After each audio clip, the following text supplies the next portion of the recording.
Alors, dernier orateur inscrit, Monsieur Michel Le Squarnec, pour une question à Madame la ministre de l'Éducation nationale. Merci, Madame la Présidente, Monsieur le ministre, mes chers collègues. La classe a un cours unique, est le modèle recherché dans notre pays. Née au XIXe siècle, elle a été plébiscitée dans les villes, alors que les classes multiniveaux très fréquentes dans nos campagnes, communes rurales, étaient peu appréciées en milieu urbain. Cette appréciation retrouve aujourd'hui toute son acuité, notamment pour justifier la fermeture de petites écoles. En effet, l'administration a pour mission de proposer des conventions dites ruralité aux élus locaux afin de restructurer l'offre d'enseignement de leur secteur. Or, en 2014, les services du ministère de l'Éducation nationale demandaient déjà de travailler les projets éducatifs en lien particulier avec les établissements publics de coopération intercommunale en envisageant de contractualiser à moyen terme un réseau renouvelé afin de limiter le nombre de petites écoles de 1 à 3 classes, à 3 niveaux, une situation particulièrement répandue et vraie dans le Morbihan. Ainsi, l'objectif poursuivi est celui de la réduction du nombre de petites écoles sans tenir compte, bien souvent, de l'avis des maires. Une telle stratégie ne devrait pas s'effectuer sans concertation avec les enseignants, ni les parents d'élèves, ni les élus, et sans tenir compte des spécificités locales et des besoins. Pour l'exemple, 77 écoles morbihanaises, membres d'un réseau d'écoles rurales, sont impactées. Je vous citerai aussi le réseau de 19 écoles rurales du pays du Roi Morvan, dont la subvention versée par le conseil départemental vient d'être annulée au motif des dispositions de la loi NOTRe visant la prise en charge des frais de transport par les régions. Or, les activités financées par le réseau ne se limitent pas au seul déplacement des élèves. Des projets culturels ne pourront ainsi être menés faute de ces subventions. Pourtant, toutes les études depuis les années 90 mettent en évidence la plus grande efficacité pédagogique des classes à plusieurs niveaux. Moi-même instituteur, j'ai débuté ma carrière dans une classe unique de 21 élèves à Guernes, près de Pontivy, et j'ai constaté, et puis dans des écoles à 3 niveaux, des classes à 3 niveaux, j'ai pu constater donc l'intérêt des maillages denses d'écoles en milieu rural. Je pense aussi à Lignol. Il n'est pas question de revenir en arrière, mais pour autant, redéfinir le périmètre de scolarisation ne devrait se faire que dans le seul objectif d'amélioration des conditions de scolarité des élèves afin de leur garantir les meilleures chances de réussite et d'épanouissement. Aussi, dans le Morbihan, une école sur 7, un écolier sur 10 appartiennent à un réseau école rurale. Je souhaiterais que vous me précisiez votre intention et vos projets pour l'école en milieu rural dans le cadre de la politique d'aménagement du territoire. Merci. Alors la parole à Monsieur le ministre.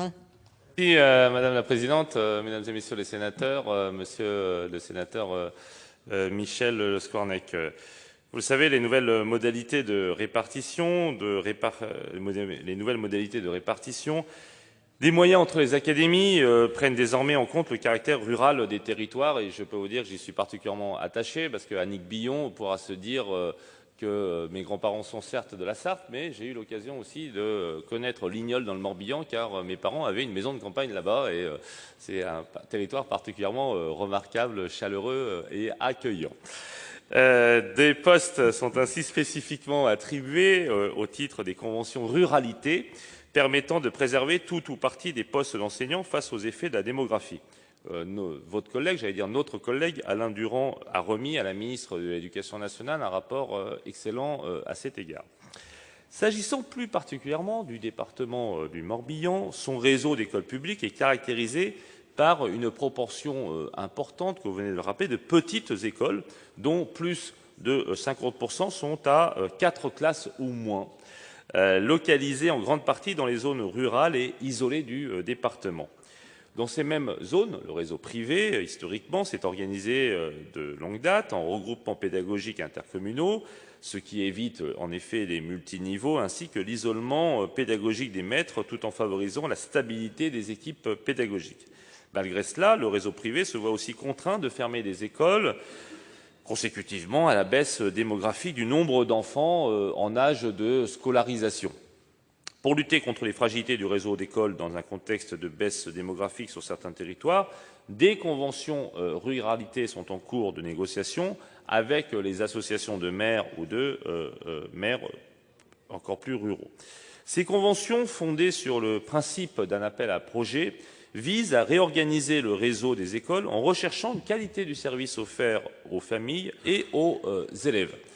Ces accords ont aussi pour objet de maintenir les postes d'enseignants, bien sûr, d'installer des directions d'école multisites pour permettre aux directeurs aux directrices d'avoir un ou des jours de décharge et d'être ainsi plus disponibles pour le projet de territoire, le lien avec les familles et aussi les élus des territoires concernés. Vous le voyez, monsieur le sénateur, le ministère de l'Éducation nationale a le souci de promouvoir une école rurale de qualité et un partenariat nouveau avec les élus pour faire exister dans ce département de Morbihan et dans les départements ruraux de façon générale un réseau de services publics d'éducation pérenne, contribuant efficacement à la réussite des élèves. Merci, monsieur le ministre. Alors, monsieur Le Squarnec, pour une réponse. Oui, je vous remercie bien sûr pour votre réponse, qui ne me satisfait que partiellement. Il y a beaucoup de maires et donc d'élus qui sont, disons, insatisfaits aujourd'hui. Je reconnais que l'histoire de la décharge de directeur pour plusieurs écoles, c'est une bonne idée. Mais les enjeux sont importants et ne pourraient être menés qu'en concertation, donc vraiment une très grande concertation avec les élus de chaque commune, les enseignants et les citoyens des territoires. Je vous rappelle que le réseau d'écoles rurales est une organisation pédagogique qui fonctionne. Entre les écoles, il existe déjà une habitude de travail en équipe pédagogique afin de lutter contre l'isolement des élèves et des enseignants, de développer de nouvelles activités et enfin de favoriser la réussite scolaire et l'épanouissement des enfants. Il faudrait peut-être, et ça c'est une idée que j'ai depuis longtemps, revoir la grille d'ouverture et de fermeture des classes en milieu rural parce que ce n'est pas la même chose que dans les villes où il y a un seul cours dans une classe, bien souvent, quelquefois deux, mais la plupart du temps, c'est un seul cours. Et donc, il faudrait revoir et maintenir les postes parce qu'on reverrait le nombre d'enfants par classe. La nouvelle grille serait nécessaire pour sauver l'école rurale dans bien des cas. Concentrer l'offre scolaire dans un pôle urbain n'est pas une bonne idée dans le cadre d'un aménagement du territoire harmonieux. Aménagement harmonieux. Retirer les écoles des bourgs ruraux revient à appauvrir encore plus les secteurs qui se sentent déjà éloignés des services publics. J'ai remarqué d'ailleurs que lors des élections, on a vu dans les communes rurales la montée du Front National, faute de l'existence de services publics, faute de l'existence d'écoles et d'offres culturelles ou sportives. C'est une véritable alerte lancée par tous les acteurs concernés sur cette stratégie qui s'inscrit dans une volonté manifeste de regroupement et de contractualisation des écoles sur un territoire donné, transférant ensuite aux élus la responsabilité de gérer et d'assumer les conséquences de la carte scolaire, dont notamment les déplacements coûteux pour les communes et surtout, source de fatigue pour les enfants. Ceci est inefficace et inacceptable. Si regroupement signifie économie pour l'État, il signifie aussi désertification pour nos territoires ruraux. L'école, c'est la vie au village, c'est le savoir. Voilà ce que vous allez fragiliser dans un premier temps, au risque de faire disparaître ensuite dans un second temps. Merci beaucoup.